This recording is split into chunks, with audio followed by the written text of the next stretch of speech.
आपके बीच में कृष्ण कांचंद्र जी जैन कमल के छाप में खड़े हैं और आप उनके आशीर्वाद में बराबर कमल के छाप में ही कमल के फूल लगे ही आशीर्वाद ही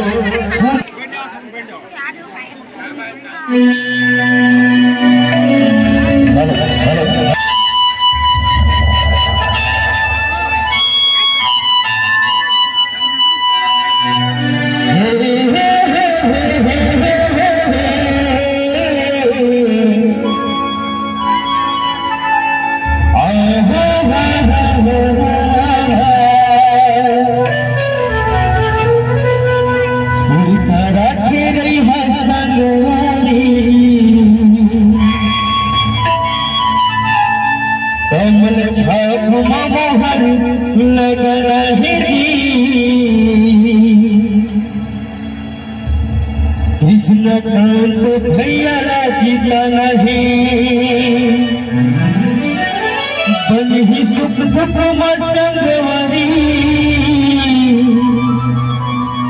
सही का हथनो है लबारी हर घर में कमल खिला नहीं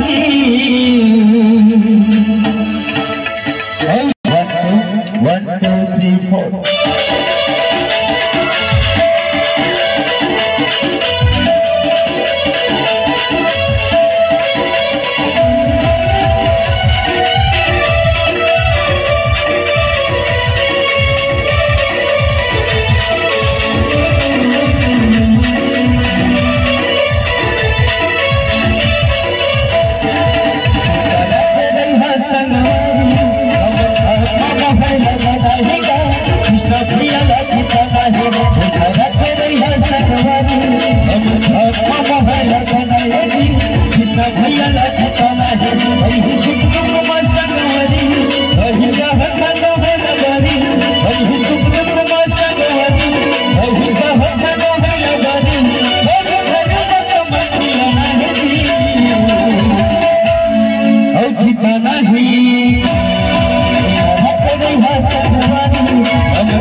बारी में सूचना रखे रही है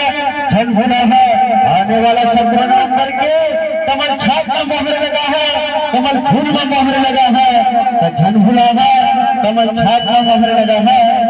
कमल फूल में मोहर लगा है। अब आप आपके बीच में गायिका के आवाज में